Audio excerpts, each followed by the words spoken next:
আমজাদ খানকে যখন চুজ করে, আমজাদ খান বলতে তার আগে সেরকমভাবে বড় কোনো চরিত্র বা কিছু করেনি। শুধু তাই নয়, এটা অপোজ হয়েছিল, এমনকি সেলিম জাভেদও চাননি এটা আমজাদ খান করুক। যেদিনকে এই ছবিটার প্রেস রিলিজ এবং দেখানো হয় এবং লোকে যখন স্ট্যান্ডিং ওভেশনের মতো করে চেঁচাচ্ছে এবং হাততালি দিচ্ছে, আমজাদ খান সিটের ওপর উঠে দাঁড়িয়ে সেলিম জাভেদের দিকে আঙুল তুলে গালাগাল করে বলেছিল, তোমরা বলেছিলে হবে না, আমার দ্বারা হবে না, এই দেখো লোকের।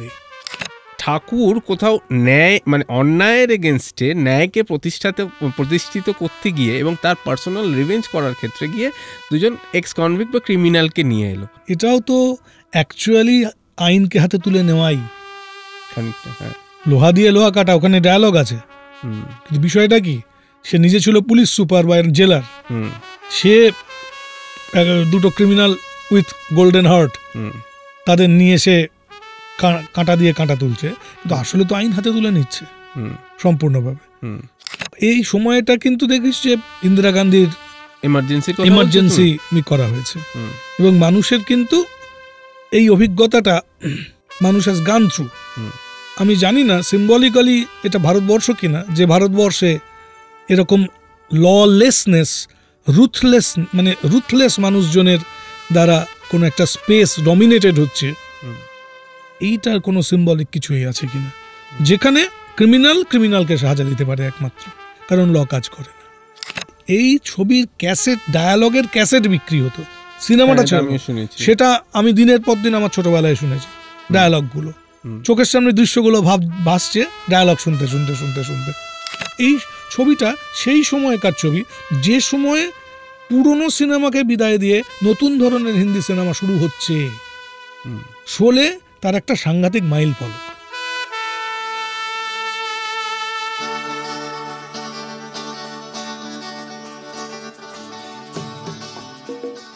নমস্কার দর্শক বন্ধুরা, চলে এসেছি ভাবনাঘরের সিনেমা থেকে আরেকটা এপিসোড নিয়ে। আশা করি আপনারা সবাই ভালো আছেন। সময় বদলাচ্ছে, আমরাও বদলাচ্ছি, তার সাথে দর্শকও বদলাচ্ছে এবং দর্শকের মনোরঞ্জনের আঙ্গিকও বদলাচ্ছে হয়তো। তবে এগুলো নিয়ে বলার মতন জায়গায় আমি নেই। তবে কিছু জিনিস একই রয়ে গেছে, যেমন পুজোর আনন্দ, মিষ্টি খাওয়া, মাংস ভাত খাওয়া, তেমনি মনোরঞ্জনের আঙ্গিকে ও পপুলারিটির দিক থেকে কিছু সিনেমা তার একটা কাল্ট স্ট্যাটাস পেয়েছে। ভারতীয় পপুলার সিনেমার ক্ষেত্রে, মেইন স্ট্রিম সিনেমার ক্ষেত্রে একটি ছবির ক্ষেত্রে সেই কথাটি বলা যায়। 1975 সালে রিলিজ হওয়া রমেশ সিপ্পির বানানো শোলে। আজকে আমরা সিনেমা থেকে আড্ডায় সেই শোলে নিয়েই কিছু ভাবনা, ভালো লাগার কথা আদান প্রদান করব। আর এই আলোচনায় আমার সঙ্গে আছে আমাদের পুরনো বন্ধু ও আমাদের এক ধরনের শিক্ষক সৌমেন্দু ভট্টাচার্য। নমস্কার। নমস্কার সৌমেন্দা, আশা করি ভালো আছো? ভালো। তো ডাইরেক্টলি একদম সাবজেক্টে চলে আসি, যে শোলে, যে 1975 সালে শোলে ছবির মুক্তি পেল। ভারতীয় সিনেমার ক্ষেত্রে ধরো পপুলার সিনেমা, প্যারালাল সিনেমা, অনেক ধরনের মিডল সিনেমা হয়েছে এবং আমার কথাতে যে নিউ ন্যারেটিভ প্যাটার্ন নিয়ে 1975 সালের আগে বেশ কিছু কাজ শুরু হয়ে গেছে ততদিনে। কিন্তু যেমন আমি ফাদার গাস্তন রোবেজের ক্ষেত্রে আর কি, গাস্তন রোবেজ একটি জায়গায় একটি বইতে উনি বলছেন যে শোলে ছবির একটি বহুমাত্রিক ইনফ্লুয়েন্স আমাদের ইন্ডিয়ান সিনেমাতে পড়েছে। মানে ছবির কাঠামোগত দিক থেকে, চরিত্রের দিক থেকে, গল্পের দিক থেকে, এবং বিশেষ করে হচ্ছে যে সেই ছবির ডায়ালগের জীবন যাপনের ক্ষেত্রে, ডেলি ব্যবহারের ক্ষেত্রে সেই ডায়ালগের পপুলারিটি, এবং অবশ্যই হয়তো মেন স্ট্রিম সিনেমার মেকিংয়ের ক্ষেত্রের দিকেও হয়তো ইনফ্লুয়েন্স করবে। একজন শিক্ষক, দর্শক এবং পরিচালক হিসেবে নিজের মতন করে তুমি কিভাবে দেখো? 1975 সালে যে সিনেমাটা হলো সেইটার একটা স্পেশালিটি ছিল যে এটা ইন্টারন্যাশনাল বহু সিনেমার থেকে জিনিস নিয়ে এমন একটা সিনেমা তৈরি হলো যেটা বছরের পর বছর ধরে এখনও শুনেছি বিভিন্ন জায়গায় রিলিজ করলে মানে লোকে দেখে। হ্যাঁ, এই দুদিন আগে বা একদিন আগেরই একটা রিপোর্টে ছিল যে বাহুবলী বা ইয়ের থেকে বক্স অফিস গান ইয়েতে আসলে এগিয়ে আছে কোনো একটা সার্ভেতে, টাকার যদি সেরকম ভাবে করা হয়। তার মানে কিছু তো আছে, কিছুটা। সেটা কি সেটা আমরা সবাই মোটামুটি জানি, সেটা হচ্ছে ড্রামাটিক এলিমেন্টস বিভিন্ন রকম হবে। কিন্তু ইন্ডিয়ান সিনেমায় ড্রামা তো এর আগেও হয়েছে। What is the difference? ডিফারেন্সের জায়গাগুলো হচ্ছে এখানে যে ক্যারেক্টারাইজেশনসগুলো করা হয়েছে, সেই ক্যারেক্টারাইজেশনস আর ডিফারেন্ট। গব্বর সিংকে খুব অদ্ভুত, কিন্তু গব্বর সিং প্রথম থেকে শেষ ভিলেন, তার কোনো ব্যাক স্টোরি নেই, সেটা খারাপ লোক। কিন্তু ভিলেন আমরা এর আগেও হিন্দি সিনেমায় প্রচুর দেখেছি, তার একটা কিছু থাকে, নয় দারিদ্র, নয় অশিক্ষা, নয় কিছু একটা কারণে সে ভিলেন হয়ে উঠেছে, ইত্যাদি ইত্যাদি। এমনকি হিরো ভিলেন হয়ে উঠেছে গঙ্গা যমুনা, দিলীপ কুমারের, এটা আমরা দেখেছি। কিন্তু এখানে গব্বর সিং একটা অদ্ভুত চরিত্র, যে প্রথম থেকেই খারাপ, কালো, এবং তার মধ্যে আমরা দেখতে পাই যে সমস্ত ধরনের খারাপ এলিমেন্টটা খুব খুব দাগিয়ে দেওয়া আছে। এবং খুব ইন্টারেস্টিং একটা জিনিস ওখানে আছে, এটা এর আগে হয়নি। সেটা হচ্ছে এর আগে ডাকাত সর্দাররা কেউ ওই মিলিটারি ড্রেস পরতো না। আচ্ছা, হ্যাঁ, ওর পুরো ড্রেসটাই একটা মিলিটারি গোছের একটা ব্যাপার দেওয়া হয়েছে সম্পূর্ণ এতে। এটা ভয়ঙ্করভাবে একখানা মানে ওয়েস্টার্ন একটা ইনফ্লুয়েন্স বলে আমার মনে হয়, সাংঘাতিকভাবে। মানে স্পেসিফিক্যালি বলতে গেলে আমরা অনেক ছবির ইনফ্লুয়েন্স ছবির মধ্যে পাই, ইন্ডিয়ান বহু সিনেমার এর মধ্যে আছে, প্লাস বিদেশি ছবি। আমরা জানি কুরোসাওয়ার 7 সামুরাই, সেটা নিয়ে হয়েছিল ম্যাগনিফিসেন্ট 7, তারও ইনফ্লুয়েন্স আছে। রিটার্ন অফ ম্যাগনিফিসেন্ট 7 আছে, সেটার রিটার্ন আছে, এই ইনফ্লুয়েন্স আছে এই সিনেমায়। তারপর আমাদের এই সার্গেই লিওনির ছবির ইনফ্লুয়েন্স আছে, এবং অন্যান্য হিন্দি ছবি, গঙ্গা যমুনা, এরকম বেশ কিছু ছবির অবশ্যই, মেরা গাঁও মেরা দেশ, এইসবের কিন্তু ইনফ্লুয়েন্সের মধ্যে রয়েছে। এই যে ক্যারেক্টারগুলোকে তৈরি করা হয়েছিল, অদ্ভুত একটা জিনিস হচ্ছে খুব স্পেসিফিক প্রত্যেকে, শুধুমাত্র কিন্তু ক্যারেক্টারগুলো ওই চরিত্রদের ডায়ালগ, চরিত্রদের বিভিন্ন নুয়ান্সেস সেটাকে বার করছে। কিন্তু ওই ছবিতে আমরা ওই গ্রাম যে জায়গাটায় আমরা দেখছি, সেই গ্রামটার এমন কিছু কিন্তু আমরা পাচ্ছি না। মেরা গাঁও মেরা দেশে কিন্তু আমরা সেই জিনিসগুলো পাই। আগে হিন্দি সিনেমা এই জিনিসটা ছিল, যে গ্রামের স্ট্রাকচার বিভিন্ন রকমের এই করে। এখানে বাবু মানে হিসেবে যে সঞ্জীব কুমারের যে ক্যারেক্টারটা তিনি আছেন, কিন্তু আর সেরকম কোনো এগ্রিকালচার সেরকম কিছু পাই না। ফাইটের কিছু দৃশ্যে আমরা দেখতে পাচ্ছি ধুনুরি ধুন ছিল, তারপর যুদ্ধ শুরু হয় গানের কাভায় হোলি কাভায়, ওই সিকোয়েন্সে। কিন্তু আলাদা করে কিন্তু ওই জায়গাটার সোশিও ইকোনমিক কোনো প্ল্যাটফর্ম কোনো কিছু আমরা পাই না। It is different.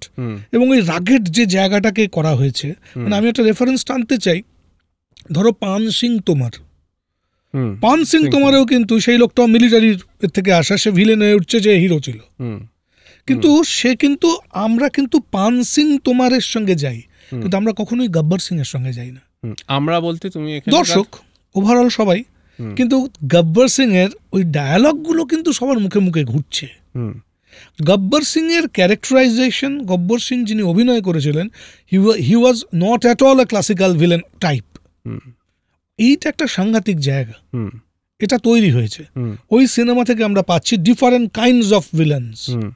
মানে যেমন ধরো, জানি না তার আগে যতটুকু আমার সীমিত জ্ঞান বা যতটুকু দেখেছি বা পড়লাম ইন্ডিয়ান সিনেমা নিয়ে এইটুকু ঘাটাঘাটি করে, যে ভিলেনের ডায়লগ, যে কিতনে আদমি থে রে কালিয়া, আব তেরা ক্যা হোগা রে কালিয়া, এই যে ডায়লগ, তারপরে ইহা সে জব দূর দূর কে গাঁও মে, এই যে ডায়লগগুলো, যে ডায়লগ মানে অ্যান্টি হিরো ভিলেন, এবং ভিলেন মানে ওই রকম মানে ক্রুয়েল একটা ভিলেন, মানে যে ওই ধরো পরিবারের ওই মারার দৃশ্যতে আমরা দেখতে পাই যে ওই ভয়াবহভাবে কিলিং হচ্ছে। এই যে কিলিংটা হচ্ছে, এটা অলমোস্ট কপি করা সম্পূর্ণ once upon A time in West থেকে, একদম সম্পূর্ণভাবে সার্গেই লিওনির একদম। সেখানেও দোলনা এইভাবে গুলি করছে পুরোপুরি তুলে নিয়েছেন সম্পূর্ণভাবে। হ্যাঁ, এবং গব্বর সিং এর চরিত্রটা কিন্তু ওই বাড়ির বাচ্চাটিকেও মেরে ফেলছে, মারছে আর কি। তার মানে ভীষণ, তার মানে হিউম্যানিটি তার মধ্যে একদম, আমি ধরবো যে হিউম্যানিজমের জায়গাটা খুবই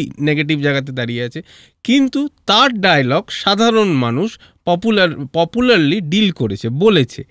এটা তো এটার মানে এই ইনফ্লুয়েন্সটাকে তুমি কিভাবে দেখছো? এটা আসল জিনিসটা হচ্ছে প্রথমে যেটা আসে সেটা হচ্ছে দারুণ লেখা, আচ্ছা, দুর্ধর্ষ ডায়ালগ লিখেছিলেন।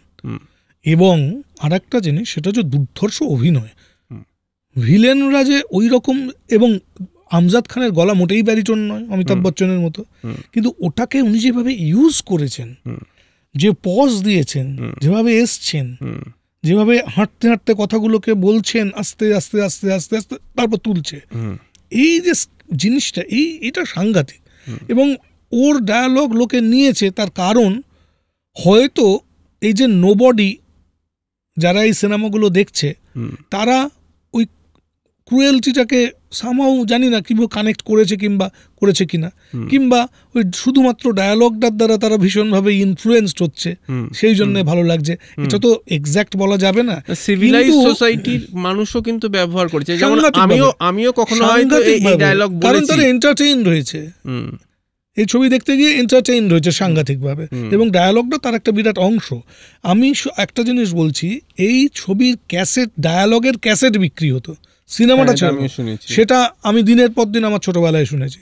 ডায়ালগগুলো চোখের সামনে দৃশ্যগুলো ভাসছে, ডায়ালগ শুনতে শুনতে শুনতে শুনতে, তার মানে কোন লেভেলে পৌঁছলে ডায়ালগ অডিও চলছে, সেখানে ভিডিও নেই, মাইক্রোফোনে মানে চালানো হচ্ছে পুরো জিনিসটা, এবং চোঙার মাধ্যমে, তখন তো চোঙার মাধ্যমে লোকে শুনছে এবং স্পেল বাউন্ড হয়ে শুনছে পুরো জিনিসটা।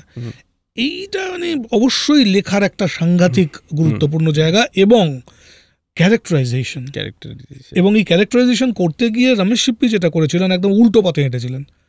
এই চরিত্র করার জন্য ড্যানির কথা হয়ে উঠেছিল, অনেক বড় বড় অনেক ভিলেনের কথা উঠেছিল, অজিত ইত্যাদি ইত্যাদি অনেকেই, কিন্তু ওনারা কেউ করতে চাননি। এবং আমজাদ খানকে যখন চুজ করে, আমজাদ খান বলতে তার আগে সেরকমভাবে বড় কোনো চরিত্র বা কিছু করেনি। শুধু তাই নয়, এটা অপোজ হয়েছিল, এমনকি সেলিম জাভেদও চাননি এটা আমজাদ খান করুক। এটা খুব ইন্টারেস্টিং একটা ঘটনা আছে, যেদিনকে এই ছবিটার প্রেস রিলিজ এবং দেখানো হয় এবং লোকে যখন স্ট্যান্ডিং ওভেশনের মতো করে চেঁচাচ্ছে এবং হাততালি দিচ্ছে, আমজাদ খান সিটের ওপর উঠে দাঁড়িয়ে সেলিম জাভেদের দিকে আঙুল তুলে গালাগাল করে বলেছিল, তোমরা বলেছিলে হবে না, আমার দ্বারা হবে না, এই দেখো লোকের। ইট হ্যাপেন্ড, এটা সত্যি কথা, সত্য ঘটনা। এটা সেলিম নিজে, জাভেদ খান নিজে বলেছেন এই ঘটনাটা, জাভেদ আখতার, যে এটা ঘটেছিল। তার মানে এই ছবিটা অনেক গল্প না, অনেক ক্যালকুলেশনকে ওলট পালট করে দিয়েছিল সম্পূর্ণভাবে। মানে অথচ এর মধ্যে আমরা ইমোশনের বিভিন্ন ওঠা পড়া সব কিছুই আছে, কিন্তু এক্স্যাক্ট কোনো একটা জিনিসকে নিয়ে খুব যে ডিটেলড সেটা কিন্তু নয়। এন্টারটেনমেন্ট, এবং সেক্ষেত্রে সিনেমাটিক বিউটি এবং অরাল বিউটি। আমি জানি না হিন্দি সিনেমাতে এরমভাবে অরাল বিউটিকে ইউজ করা, অডিওকে, মিউজিককে ইউজ করা, যে মিউজিকটা ওখানে করা হয়েছে, এবং যে মিউজিক মানে এই ম্যারিকোনে করতেন সার্গেই লিওনের সাউন্ড ট্র্যাকে, সেখান থেকে আর ডি বর্মনের ইনফ্লুয়েন্স তো অবশ্যই আছে, অবশ্যই চেনা যায় ওই জিনিসটা নিয়েছে। হ্যাঁ, এবং তুমি মিউজিক বলছো, আমার যেমন মনে পড়ছে যে রাহুল দেব বর্মন যখন প্রথম টাইটেল সিকোয়েন্সটা পড়ছে, একদম তখন আমরা যখন পাহাড়ি পথ দিয়ে ওরা আসছে তখন যে ট্র্যাক, আর যিনি গ্রামের ভিতরে ঢুকলো, তার মধ্যে একটা কম্পোজিশনাল এলিমেন্ট চেঞ্জ হয়েছে একদম সম্পূর্ণ। বা ওই ধরো ওই যে দৃশ্যটা বাড়ি, মানে পরিবার, ও যখন হচ্ছে আমজাদ খান গুলি করছেন, গব্বর সিং গুলি করছে, ওখানে একটা অদ্ভুতভাবে একটা সাইলেন্স, একটা জায়গাতে একটা সাইলেন্সের ইউজ, এবং তারপরে শুধু ওই দোলনার আওয়াজটা পাচ্ছি আর কি সম্পূর্ণ। এবং ফাইট সিকোয়েন্সের গুলোর ক্ষেত্রে যে ব্যাকগ্রাউন্ডের যে মিউজিক, সাংঘাতিক, মানে অডিওকে ওইভাবে ইউজ করা, আমি জানি না এই লেভেলে হিন্দি সিনেমায় এর আগে হয়েছে কিনা। ভালো কাজ অবশ্যই হয়েছে, কিন্তু audio as element, music as element, এটা তো ফিল্ম মেকার এবং টিমের খুব কনসিয়াস চয়েস। অবশ্যই। এবং রমেশ সিপ্পির কিন্তু তখন বেশি বয়স না, 25-26 বছর বয়স। আচ্ছা, বাবা প্রডিউসার, আমি জানি না ওই বাবা যদি প্রডিউসার না হতো এই ছবি কেউ করতো কিনা, কারণ এই ছবি কিন্তু 3-4টে বড় বড় হাউসের কাছে নিয়ে যাওয়া হয়েছিল আইডিয়া হিসেবে, তারা নেয়নি কেউ। রমেশ সিপ্পি শুনে ভালো করেছিল এবং বাবাকে রাজি করিয়ে এই ছবিটা হয় সম্পূর্ণভাবে। মানে এটা প্রথমে বিক্রি হয়নি আচ্ছা। এই আইডিয়াটা, কারণ এটা সত্যি ক্লাসিক্যালি নয়। দুটো ক্রিমিনাল, তারা ক্রিমিনাল এগেনস্টে লড়ছে। আমি এই পয়েন্টে আসছি যে চরিত্রায়নের ক্ষেত্রে আর কি, মানে গব্বর সিং এর চরিত্র, মানে যে চরিত্র, সেই চরিত্রের জন্য ঠাকুর অ্যাপয়েন্ট করছে দুজন এক্স কনভিক্ট বা ক্রিমিনালকে, জয় আর পেটি ক্রিমিনালকে, জয় ভীরু। ঠিক আছে, আচ্ছা, এবার জয় ভীরুর কথা বলতে গেলে জয় ভীরুর এই বন্ধুত্বর একটা জায়গা যেটা গোটা ছবি ধরে আমরা দেখতে পাই। এবং ইন্টারেস্টিংলি এই জয় ভীরু, তার মানে ঠাকুর কোথাও ন্যায়, মানে অন্যায়ের এগেনস্টে ন্যায়কে প্রতিষ্ঠিত করতে গিয়ে এবং তার পার্সোনাল রিভেঞ্জ করার ক্ষেত্রে গিয়ে দুজন এক্স কনভিক্ট বা ক্রিমিনালকে নিয়ে এলো। এটাও তো খুব ইন্টারেস্টিং একটা সাংঘাতিক ইন্টারেস্টিং। শুধু তাই নয়, এটাও তো অ্যাকচুয়ালি আইনকে হাতে তুলে নেওয়াই খানিকটা। হ্যাঁ, লোহা দিয়ে লোহা কাটা, ওখানে ডায়ালগ আছে। কিন্তু বিষয়টা কি, সে নিজে ছিল পুলিশ সুপার বা জেলার, সে দুটো ক্রিমিনাল উইথ গোল্ডেন হার্ট তাদের নিয়ে সে কাঁটা দিয়ে কাঁটা তুলছে, কিন্তু আসলে তো আইন হাতে তুলে নিচ্ছে সম্পূর্ণভাবে। ওখানে পুলিশকে আমরা প্রায় দেখতেই পাই না, যেটা সেই সময়ের ধরো প্রশাসন বা ওই জায়গার প্রশাসন অ্যাডমিনিস্ট্রেশন নিয়ে নাথিং ইজ দেয়ার। কিন্তু সেখানে কিন্তু জলের ট্যাঙ্কি আছে, সেখানে রাস্তা আছে, ঠাকুর সাহেবের হাভেলি আছে, সেখানে টাঙা চড়ে, তার মানে লোকজন থাকে। কিন্তু গব্বরের ভয়ে অ্যাজ ইফ ওখানে কেউ কি অন্য কিছু নেই। কিন্তু জানি না যে ট্যাঙ্কে জলটা ভরে কি করে বা প্রশাসনটা ওখানে চলছে কি করে, লোকজন তো খাওয়া দাওয়া করছে, দিচ্ছে, সবই তো হচ্ছে। আদৌ মেন মানে মূল ভারতবর্ষের সঙ্গে এই রামগড় এই ভিলেজটার কোনো আসলে একদমই রামগড়ের এই যে কনসেপ্টটা, এই কনসেপ্টটা তৈরির ক্ষেত্রেও তো ধরো একটা এই যে ওয়েস্টার্নের নয়ার বা মানে ওই জায়গার একটা ইনফ্লুয়েন্স তো আছে। এটাকে রামগড় এই জায়গাটাকে বেছে নিয়েছেন, এটা উনি বেঙ্গালোরের দিকে পাহাড়ি মানে গ্রামের দিকে এটা শ্যুটটা হয়েছিল সম্পূর্ণভাবে। আচ্ছা, ওই লোকেশনটাকে, রাগেড লোকেশনটাকে করার, মানে এক্সপ্লোর করার জন্য। দেখো এই সময়টা কিন্তু দেখিস যে ইন্দিরা গান্ধীর এমার্জেন্সি করা হয়েছে, এবং মানুষের কিন্তু এই অভিজ্ঞতাটা মানুষ হ্যাজ গান থ্রু। এবং আমি জানি না সিম্বলিক্যালি এটা ভারতবর্ষ কিনা, যে ভারতবর্ষে এরকম ললেসনেস, রুথলেস মানুষজনের দ্বারা কোনো একটা স্পেস ডমিনেটেড হচ্ছে, এইটার কোনো সিম্বলিক কিছুই আছে কিনা, যেখানে ক্রিমিনালকে সাজা দিতে পারে একমাত্র, কারণ ল কাজ করে না। হ্যাঁ, এটা খুব গুরুত্বপূর্ণ একটা কথা। মানে এটা কিন্তু হতে পারে, এটা কিন্তু একটা মেটাফরিক্যাল একটা জায়গা হলেও জিনিসটা হতে পারে। তো তার মতন করে ইঙ্গিত ছুড়ে দিয়ে একদমই তাই। এবং ঠাকুর সাহেব, এবং এর মধ্যে অবশ্যই কিছু জিনিস আছে। ঠাকুর সাহেব তো সে ঠাকুর বলে তাকে, ঠাকুর সাহেবের কিন্তু তোমার নিজের হাত দুটো নেই একদম, মানে তাকে একদম। ঠাকুর সাহেব যে নিজে আইন ছিল, তার হাত কেটে দেওয়া হয়েছে, ঠুঁটো হাত আইন।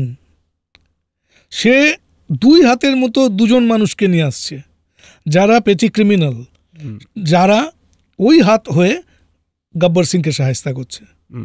এবং ঠাকুর বা উচ্চ পর্যায়ের লোক, সামাজিকভাবে নেতা পর্যায়ের লোক, সে আপাহিজ হতে পারে ওদের ভাষায়, সে এই মুহূর্তে হতে পারে, কিন্তু সেই ডিসিশন নিচ্ছে বাঁচানোর জন্য অমুকটা করতে হবে। মাথায় সেই এটা রয়েছে কিন্তু। এবং আমরা জানি না গব্বর সিং কোনো পিছিয়ে পড়া লোকের কিনা, তার দাঁত যেরকম, পুরো জিনিসটা যেরকমভাবে করা হয়েছে যে ক্রিমিনাল, সে ওই রকম ক্রিমিনালের কোনো হিস্ট্রি নেই। অ্যাজিফ পান সিং তোমার বা অন্যান্য সিনেমায় কিন্তু তার একটা হিস্ট্রি আছে।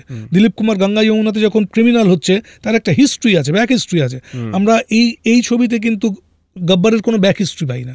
হ্যাঁ, অমিতাভ বচ্চনদেরও একটা বেসিক ব্যাক হিস্ট্রি, তারা পালায় টালায় অমুক তমুক কথাবার্তার মাধ্যমে আমরা জানতে পারি যে জীবন থেকে ওরা অনেক কিছু শিখেছে, সেখান থেকে পকেটমারি করা, ছোটোখাটো হয়ে করা, ক্রিমিনাল হয়ে ওঠা, এইটাও রয়েছে একটা ব্যাক হিস্ট্রি, এইটুকুভাবে এসছে। কিন্তু ভেরি ইন্টারেস্টিং, একমাত্র ঠাকুর সাহেবের দিক থেকে আর কারোর কোনো ব্যাক হিস্ট্রি নেই। ঠাকুর সাহেবের একটা ব্যাক হিস্ট্রি আমরা পাচ্ছি, ঠাকুর সাহেবের বিধবা ছেলের বউ, তার একটা ব্যাক হিস্ট্রি আমরা পাচ্ছি, উচ্চবর্ণের ব্যাক হিস্ট্রি পাচ্ছি, নিম্নবর্ণের কারোর কোনো ব্যাক হিস্ট্রি নেই।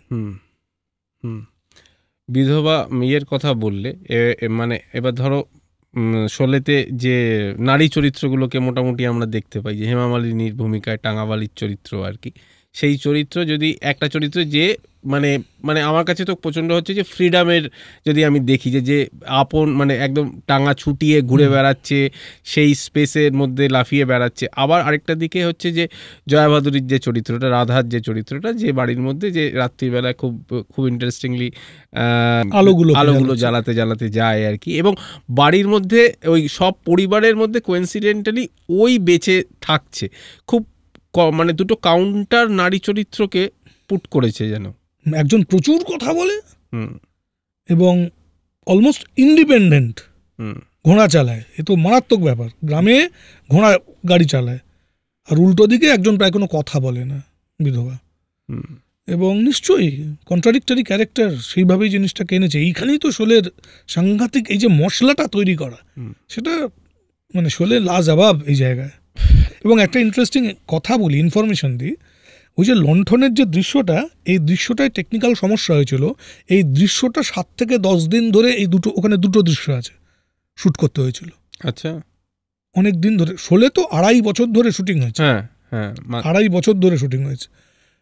মানে এই যে একটা বিগিনিংয়েই একটা সাংঘাতিক যে ডাকাতির দৃশ্য আছে ট্রেনের সঙ্গে, যে এই জায়গাটা, ওটা করতে 3 সপ্তাহ লেগেছিল, অন্তত 3 সপ্তাহ।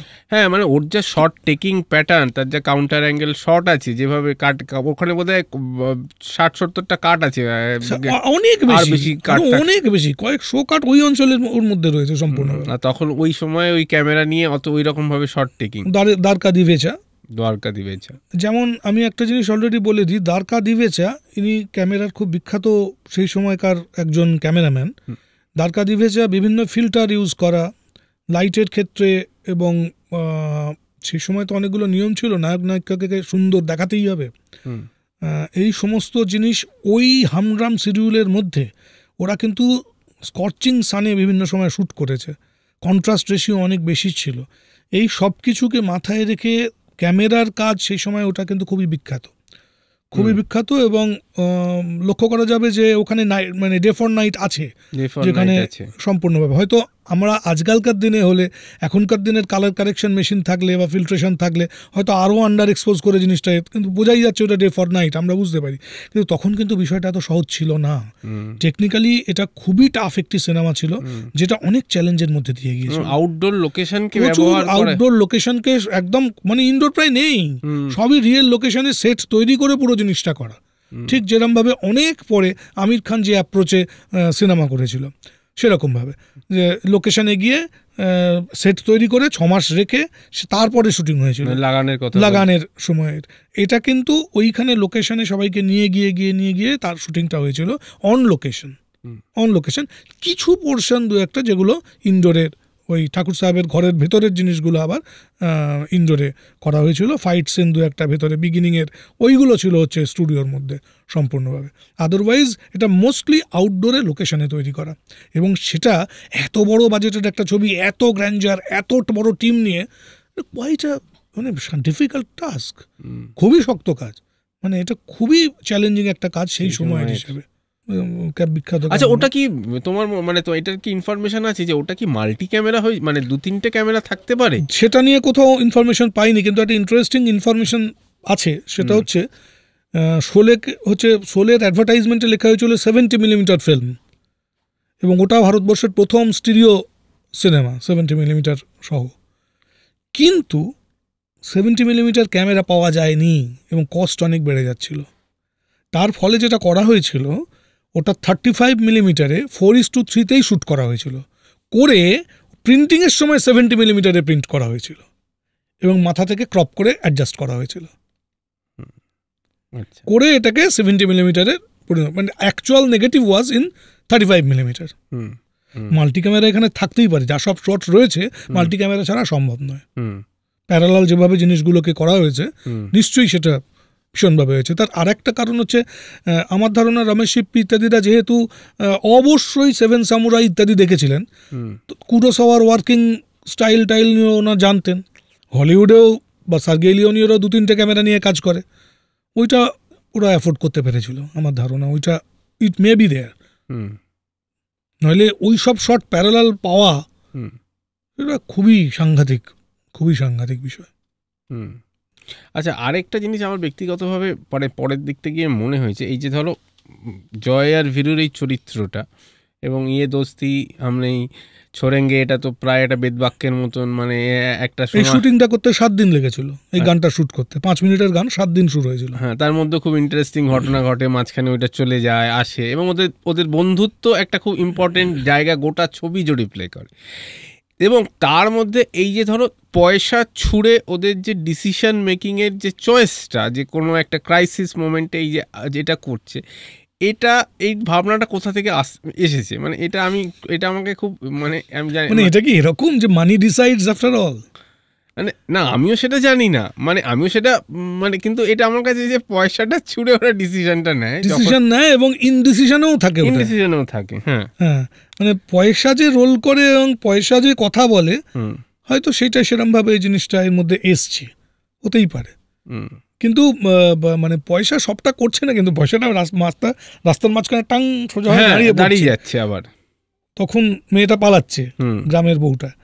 সুতরাং পয়সা ডিসিশন করে, আবার পয়সা আটকেও রেখে দেয়, এরকমও একটা জিনিস হয়তো। আমি এই জন্যই বলছি, ওরা পয়সার জন্যই কিন্তু বিগিনিংয়ে ঠাকুর সাহেবের বাড়ি তালা ভেঙে বেরিয়ে যাওয়ার একটা ধান্দা করেছিল, যে পয়সাই ওদের কাছে সব কিছু। তারপর ওদের মধ্যে লুকোনো হিউম্যানিটিগুলো আমরা আস্তে আস্তে পাই। হ্যাঁ, কারণ ওরা কিন্তু প্রথম রাতেই মানে দেখে নিয়েছিল সিন্ধুকে টাকা আছে, সোনা অমুক তমুক নিয়ে বেরিয়ে যাবে, তাই কথা হয়েছিল। সেটা থেকে ওরা পরে নিজেদের রেস্ট্রেন করে। সেটা অবশ্যই জয়া ভাদুরী প্রথম কথা বলে যখন এসে, এবং চাবি এগিয়ে দেয় তারপরে, এবং বিশ্বাস নিয়ে কথা হয়।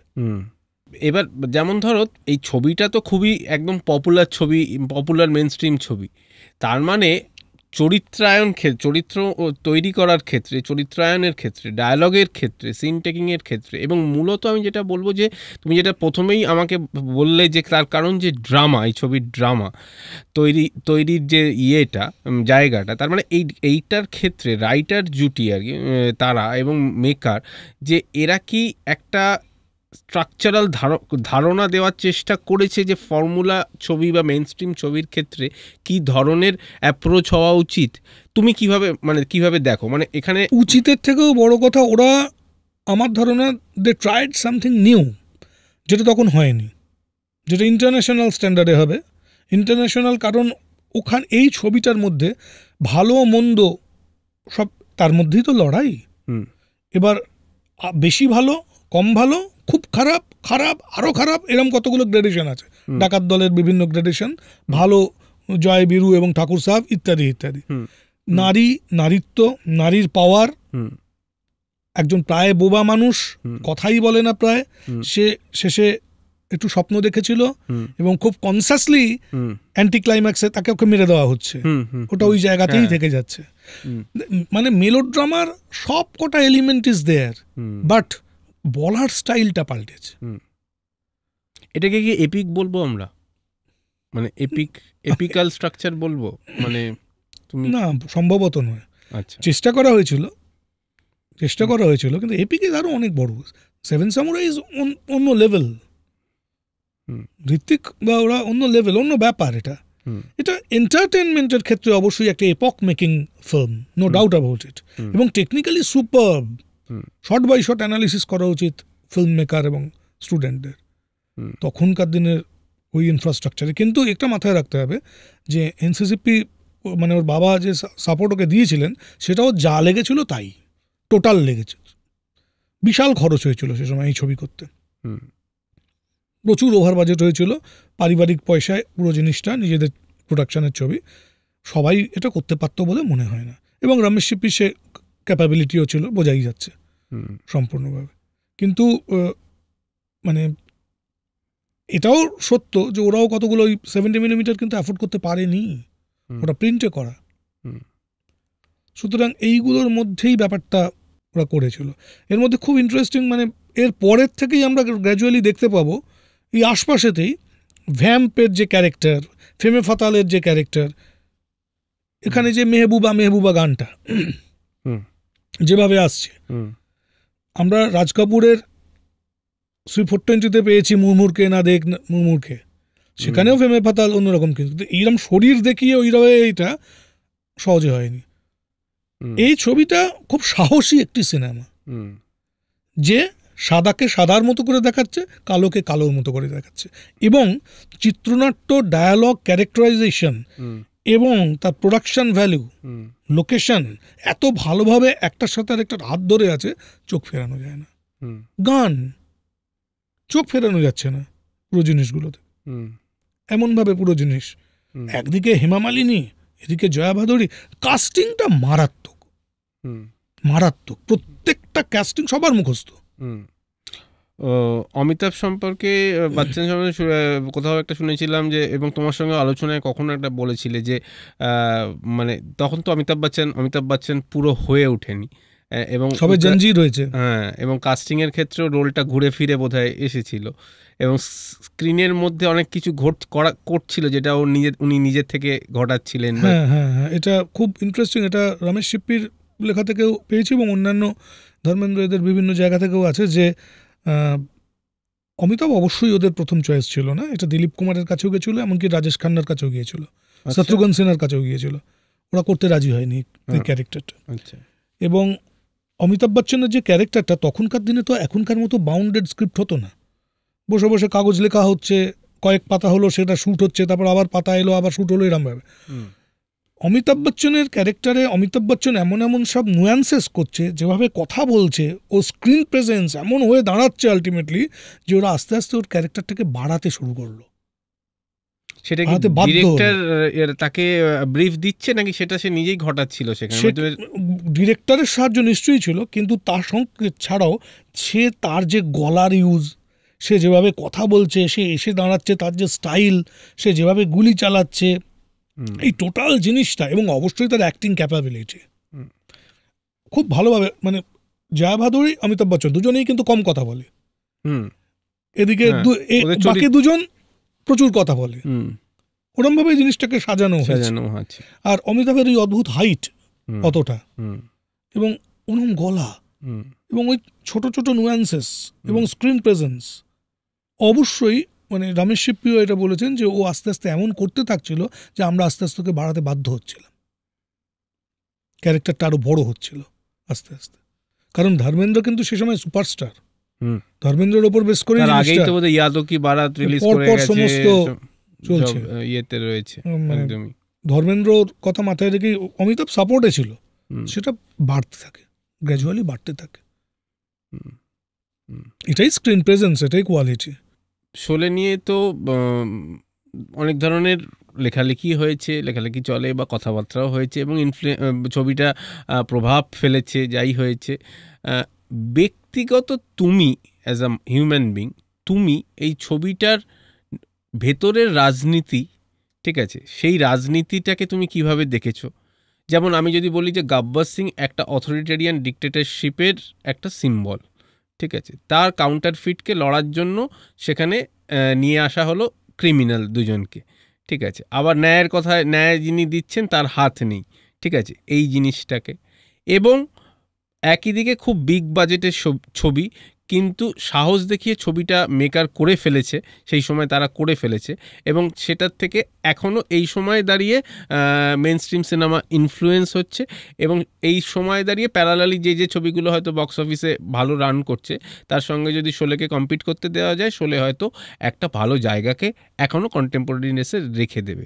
তো এই রাজনীতি, ছবির ভেতরের রাজনীতিটা তোমার কাছে কি ধরা পড়েছে as a maker and human being? তোমাকে এটা কিভাবে ইনফ্লুয়েন্স করেছে, আর এটা এখন ওই পপুলারিটিটাকে কিভাবে ধরে রাখছে আমাদের সাইকিতে? ধরে রাখছে তার কারণ, বাংলায় একটা কথা আছে না, খাপে খাপ। এটার সবকটা জায়গাতে পুরো একদম এক্স্যাক্ট কমার্শিয়াল যা যা জিনিস দরকার ছিল, সময়ের সঙ্গে সঙ্গে একটু আধুনিক করা, সেই পুরো জিনিসটাকে শোলে ইউজ করেছে। আচ্ছা, তার যে ল্যান্ডস্কেপের ইউজ, তার যে ডায়ালগের ইউজ, তার যে ক্যারেক্টারাইজেশন, সেগুলো গ্রামের ওই তথাকথিত ওইরকম নয়, ব্যাপারটা অন্য রকমের। গ্রামের একটা মেয়ে যে ঘোড়া চালায়, আবার সেই গ্রামেই ঠাকুর সাহেব ওই রকম, এবং সে ডিসিশন মেকিংও করছে, আবার মানে দুজনই পেটি ক্রিমিনাল উইথ গোল্ডেন হার্ট।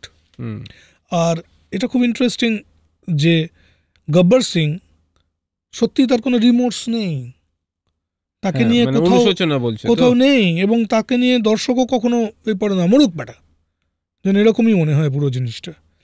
এই যে পরপর পরপর সাজানোটা, এইটা আমি জানি না এটা কতটা মানে অ্যাস্থেটিক্যালি কিন্তু এই ছবিটাকে আমি বলবো it's a very important film, কিন্তু মূলত it's a overall entertainment package, যার সাটলটি কিছু কিছু আছে, যেখানে সোশ্যাল বিভিন্ন রকম reflections is there, no doubt about it. হ্যাঁ, সমাজের একটা রিফ্লেকশন ছাড়া তো অবশ্যই আছে।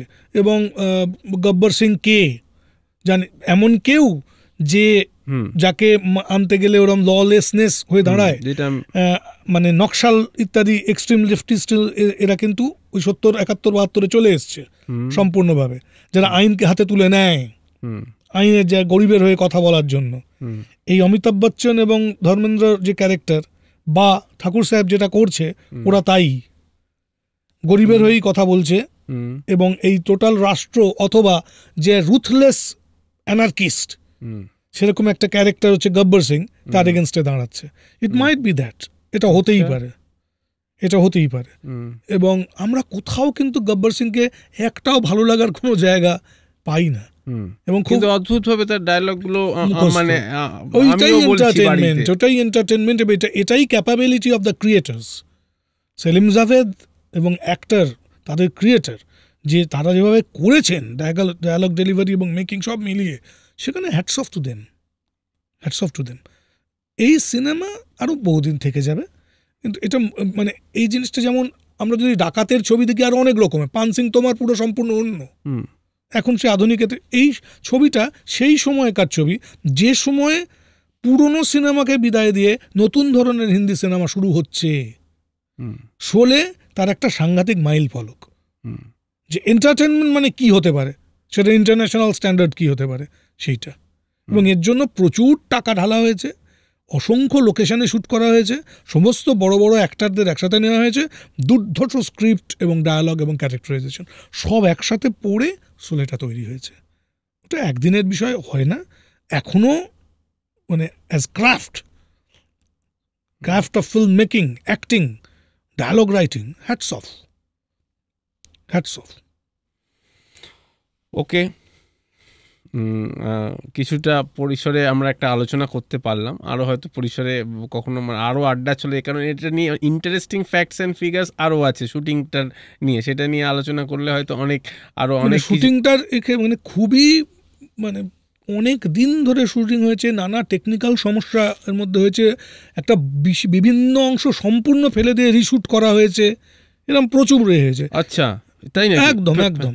এটা পরবর্তীকালে বেরিয়েছে, শুধু নয়, এখন আমরা এটার মানে প্রথম কাট মানে 3-3.5 ঘন্টার কাট ছিল প্রায়, সেখান থেকে আমরা এখন দেখি 3 ঘন্টা 5 মিনিটের কাট, যদি ঠিকঠাক সেটা দেখি, কিন্তু আসল কাটটা 3.5 ঘন্টার কাট। আচ্ছা, হ্যাঁ, 25 মিনিটের একটা তফাৎ সম্পূর্ণ। এবং ডিরেক্টরস কাট এখন বার করা হয়েছে, এই সমস্তগুলো পাওয়া যাচ্ছে, এবং বহু দৃশ্য নতুন করে রিরাইট করে নতুন করে শ্যুট করা হয়েছে, ছবি তুলে ডেভেলপ করে এডিট করে দেখা যাচ্ছে হয়তো কিছু চেঞ্জ আবার করছে, মানে শুটিং এর প্রসেসে, শুটিং এর পরে, মানে রাশ দেখার পর পুরো নতুন করে পুরো জিনিসটা করা হয়েছে। প্রচুর মানে পরিশ্রম তো গেছেই, প্রচুর খরচ এবং রিশেডিউল, রিবাজেটিং, এটা অনেক ওভার বাজেট হয়েছিল, কিন্তু নিজেদের বাড়ির প্রোডাকশন বলে হয়তো এটা করতে পেরেছিলাম, আমাদের পক্ষে তো সম্ভব নয় এই লেভেলের মানে এই প্রোডাকশন দাঁড় করানো। এবং রমেশ শিল্পী সে সময় একদম জোয়ান লোক,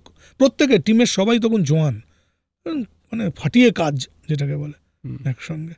তবে এটা অনেক সমস্যার মধ্যে দিয়ে হয়েছিল, স্মুথ এটা হয়নি, ইনক্লুডিং এর গল্প বাছাই, গল্পটাকে সাকসেসফুলি কোনো প্রোডাকশন হাউসে শিল্পীদের দ্বারা হ্যাঁ বলানো, অভিনেতা অভিনেত্রী নির্বাচন, সমস্ত কিছু শুটিং সাংঘাতিক প্রবলেমের মধ্যে দিয়ে গিয়েছিল পুরো জিনিসটা।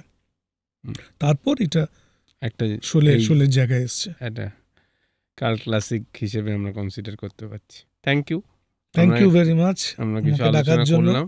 তাহলে দর্শক বন্ধুরা, আজকে আমরা ভারতীয় সিনেমার ক্ষেত্রে একটি কাল্ট ক্লাসিক, এবং এটাকে আরও অন্যান্য নামেও ডাকা যেতে পারে, শোলে ছবি নিয়ে একটা বেসিক কিছু মতের আদান প্রদান করতে পারলাম। এবং একটা ছবি যখন মনোরঞ্জন মনোরঞ্জন দেওয়ার ক্ষেত্রেও তার পেছনে যে তার মেকারদের, তার কলাকুশলীদের, তার টেকনিশিয়ানদের সবার যে একটা বড় ধরনের শ্রম দেওয়া থাকে, একটা ব্রেন স্টর্মিং থাকে, সেই প্রসেসটার অন্তত কিছুটা আমরা এই আলোচনাটার মধ্যে পেলাম। আরও হয়তো আলোচনার প্রেক্ষিতের বাইরে, এই আলোচনার প্রেক্ষিতের বাইরে হয়তো আরও অনেকটা আলোচনা বা কথা না বলা থেকে গেল। সেগুলো আমরা চেষ্টা করব পরে কোনো আবার এপিসোড করলে যেখানে সেগুলো নিয়ে কথা বলা যেতে পারে। আপনারা ভালো থাকবেন। নমস্কার, টাটা।